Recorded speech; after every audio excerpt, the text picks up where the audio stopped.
Hello বন্ধুরা, আসসালামু আলাইকুম। আমি এসেছিলাম আবু কালাম কাকার সবজি বাগানে। তিনি অনেক ধরনের সবজি চাষ করেছে, তার ভিতরে টমেটো, বেগুন, ধনেপাতা, কাঁচামরিচ, লাউ। তিনি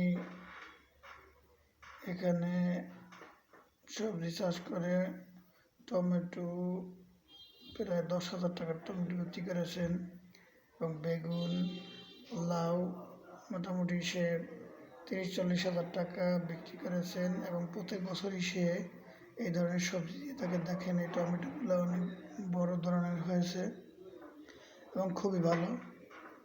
এই হলো তার বেগুন চাষের বাগান। এই বেগুনগুলো তাল বেগুন বলে। এই তাল বেগুন দিয়ে রোজার সময় বেগুনিও ভাজি করে খাওয়া যায়। তার বেগুন গাছ, তার বেগুন হয়েছে অনেক হিউজ পরিমাণে। তার এগুলা এলাকার মানুষই তার কাছ থেকে কিনে নেয়। এই দেখেন তার বেগুন, তাল বেগুন, এলাকার মানুষ আসছে। তাল বেগুন আমার কালাম চাচা হলো ভালো একজন কৃষক। কৃষক। সে প্রত্যেক বছরই এগুলো দিয়ে থাকে। মোটামুটি ভালোই উৎপাদন করে। তাহলে তো আর দুই দিন লাগবে। আমরা 2-3 জন আসছি দেখতে। শুনলেন তার মুখের কথা এবং এই তার বাগান থেকে টমেটো বেগুন নেওয়ার জন্য একজন আসছে। তাকে উনি প্রায় 10-15 কেজি টমেটো বেগুন দিয়েছে।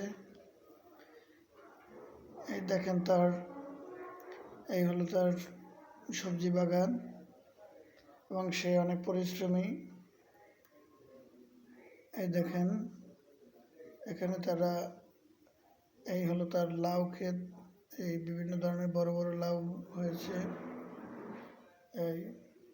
এখান থেকে সে প্রায় 10,000 টাকার লাউ বিক্রি করেছেন।